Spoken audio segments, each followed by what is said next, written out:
দেখুন ফ্রেন্ডস, এটা হলো কচু টক চিংড়ি মাছ দিয়ে, আর খেতে খুবই সুন্দর হয়। কচুটাকে আমি কিভাবে কাটলাম আর চিংড়িটা এই টকটা বানানোর জন্য আমি কি কি দিলাম, তেঁতুল তো অবশ্যই দিয়েছি। তো এটা পুরো প্রসেসিং ফ্রেন্ডস, পুরো ভিডিও অবশ্যই দেখুন কিভাবে কি বানালাম, কিরকম কি করলাম। আর এটা খেতে খুবই টেস্টি হয়, তো সেই জন্য শেয়ারও করলাম, তাড়াতাড়ি করে বানিয়েছি আজকেই খাবো। সবাইকে শেয়ার করি আগে, তারপর দেখুন কত সুন্দর হয়েছে। আর এটা খেতে সুন্দর অবশ্যই। দেখুন কিভাবে বানাচ্ছি। নমস্কার ফ্রেন্ডস, দেখুন আজকে বানাবো চিংড়ি মাছ কচু দিয়ে এক টক চিংড়ি মাছটা রান্না করব কচু দিয়ে। তার জন্য আমি নিয়েছি কচু, দেখুন এগুলো কচু নিয়েছি।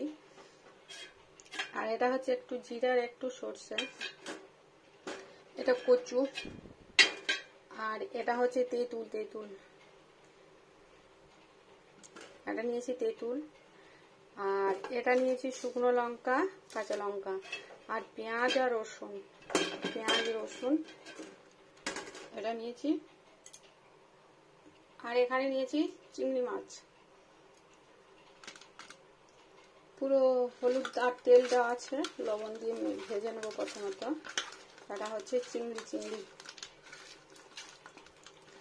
এটাই বানাবো কচুটা দিয়ে টক, খুব সুন্দর লাগে ফ্রেন্ডস খেতে।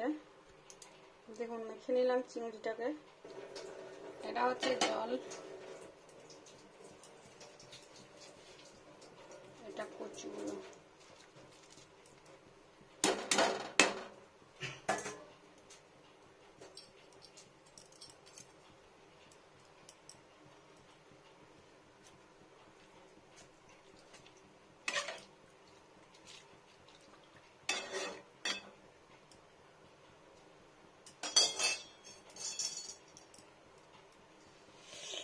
ফুটে গেছে দেখুন।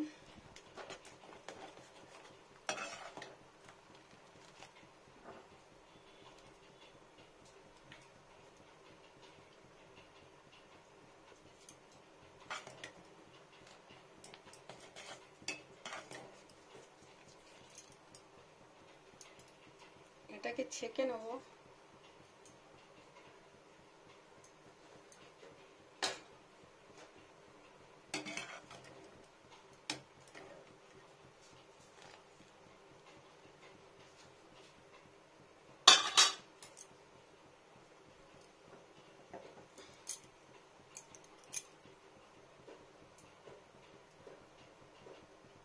এটা হচ্ছে সর্ষের তেল,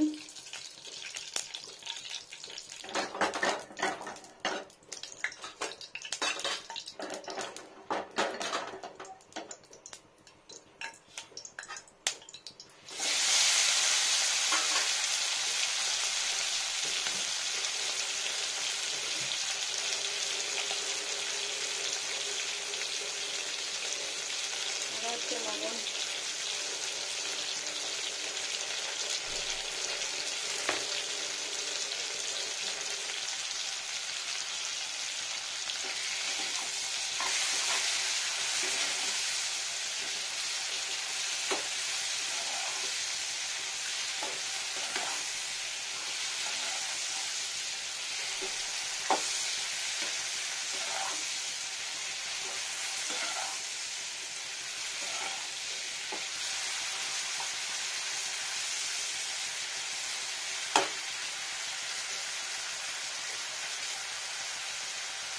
এটা তেঁতুল, এটা গালাটা বের করে নেবো।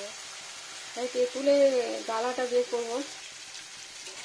দেখুন উল্টো করে দিই।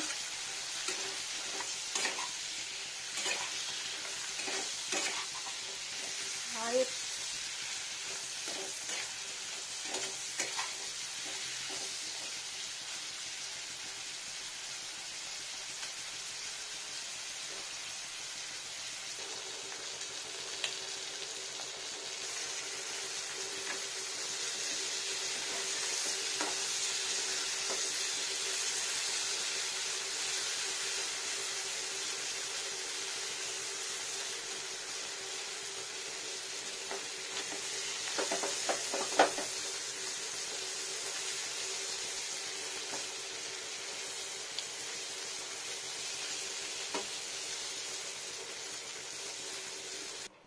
মাছ ভাজাটাকে ভেজে তুলে নিলাম।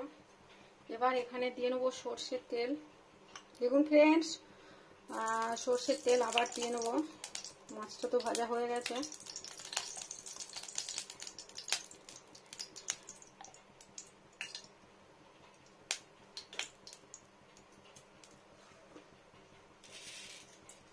এখানে দিয়ে নেবো কয়েকটা সর্ষের ফোড়ন।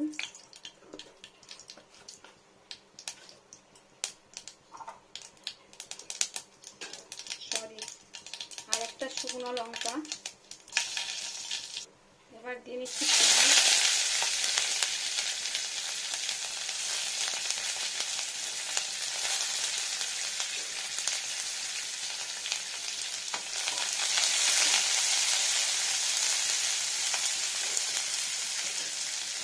এখানে দিয়ে নেবো কাঁচা লঙ্কা, একটু শুকনো লঙ্কার গুঁড়ো দেখি, আর দেবো কিছুটা রসুন কেটে নিয়েছি মাঝে মাঝে ফালি ফালি করে। এটা একটু ফ্রাই হবে, খুব বেশি না, মোটামুটি ভাজা যাবে, সুগন্ধিটা বার হবে, তাও একটু কড়া করে।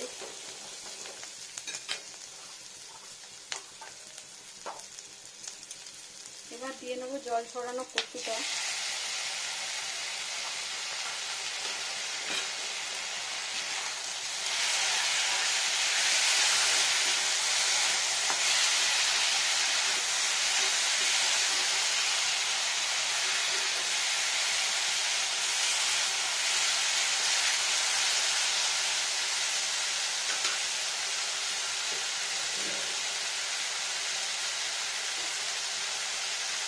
এখানে দিয়ে নেবো লবণ পরিমাণ মতো, মাছে লবণ দেওয়া আছে এটার জন্য শুধু। আর দিয়ে নেবো হলুদ গুঁড়ো।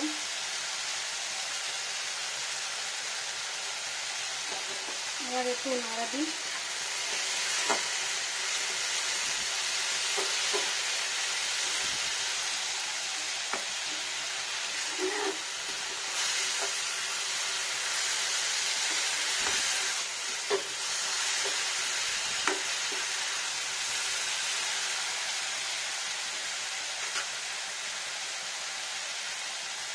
এখানে দিয়ে নেবো তেঁতুলগুলো জলটা, সেটা তেঁতুলটা বের করেছিলাম। দিয়ে দিচ্ছি আরো জল, দিয়ে নেবো আরো জল।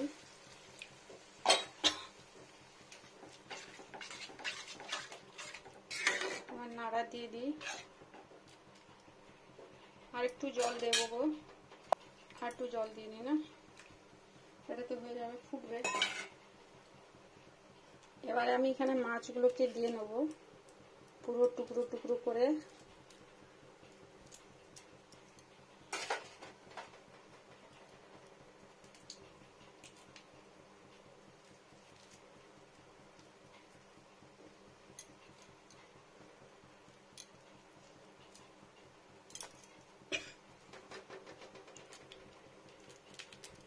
খাবার সময় খোসাটা বেছে নিই, আমি আলাদা করে খোসাটা আগে বেছে নিই না, তাহলে কি ওটা অনেকটা খোসাটার মধ্যে একটা যে সুগন্ধি আছে ওটা ভালো হয় রান্নাতে, ওই জন্য আমি খোসাটা তুলি না। খোসার সময় তো ভাজি আর খোসার সময়তেই রান্না করি। খাওয়ার সময় খোসাটা ফেলে নিই, খেতে ইচ্ছে করলে খাই, চিবোতে ইচ্ছে করলে চিবোই, নাহলে ফেলে নিই। কতগুলো দেবো গোটা, কতগুলো দিলাম ভেঙে।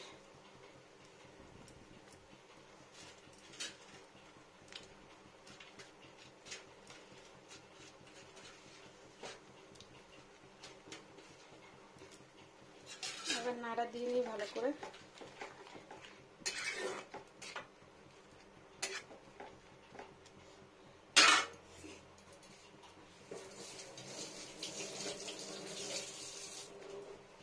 স্টার্ট হয়েছে, দেখুন ফুটতে স্টার্ট হয়ে গেছে। এখন আমি একটা ঢাকা দিয়ে নেবো, সেদ্ধ হবে। ঢাকা দিয়ে নিলাম, মিনিট 2 ফুটাবো।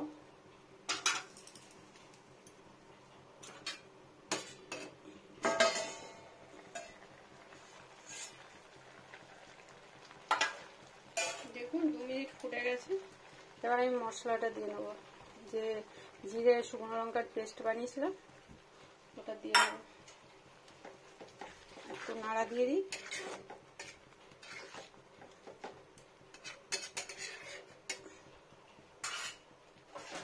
আবার ঢেকে দেবো। জিরের পেস্টটা দিলাম, জিরে আর সর্ষের পেস্টটা, শুকনো লঙ্কা দেওয়া, আর নাড়া দিয়ে ঢেকে দিলাম। দেখুন ফ্রেন্ডস, ঢাকাটা খুলি এবার। ফুটে গেছে অনেকক্ষণ হলো, যা গরম আছে থালাটা।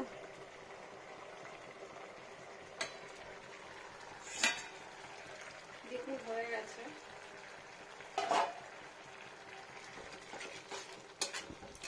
এটা তো বেশিক্ষণ সেদ্ধ হতে সময় লাগে না, সেদ্ধ হয়ে যায় তাড়াতাড়ি, আর এটা খেতে টেস্টি হবে অবশ্যই।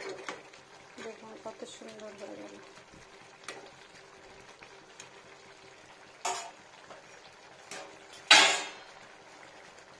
দেখুন ফ্রেন্ডস, আমি চিংড়ি মাছ রান্না করলে আমি কয়েকটা ভাজা রেখে রাখি, কারণ এটা খেতে খুবই টেস্টি লাগে। ওই জন্য এটা গরমে খেতে চরম লাগে, আর এমনি খেতেও ভালো লাগে।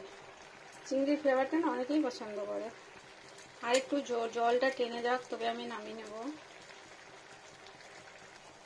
এই রান্নাটা হয়ে গেছে, আমি ওভেনটা অফ করে দিই। এবার ঢেলে নিই।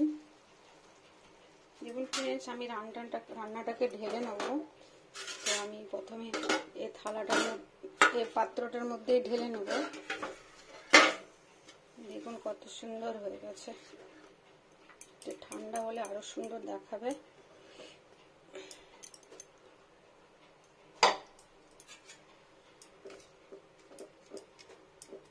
ঢেলে নিলাম। এটাই হলো চিংড়ি টক। অনেক মাছ আছে গো।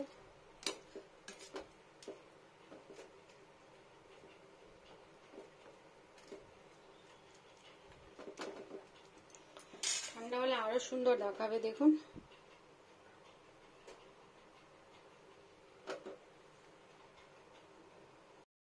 ফ্রেন্ডস, আমি যে মাছগুলো ভাজা করে রেখেছিলাম সেগুলোকে একটা একটা করে বসিয়ে দিলাম এই উপরে। আর বাকি রান্নাটা তো কমপ্লিট হয়ে গেছে। দেখুন কত সুন্দর হয়েছে। নমস্কার ফ্রেন্ড, নমস্কার এভরিওয়ান, নমস্কার। দেখুন এটা হলো কচু দিয়ে চিংড়ির টক। তো এটা খেতে খুবই সুস্বাদু আর অদ্ভুত টেস্টিও হয়েছে। দারুণ। কিভাবে বানাচ্ছি ফ্রেন্ডস, প্রত্যেকটা প্রসেসিং ঠিকঠাক কিভাবে করলাম সবকিছু দেখুন। পুরো ভিডিও অবশ্যই ভালো লাগবে।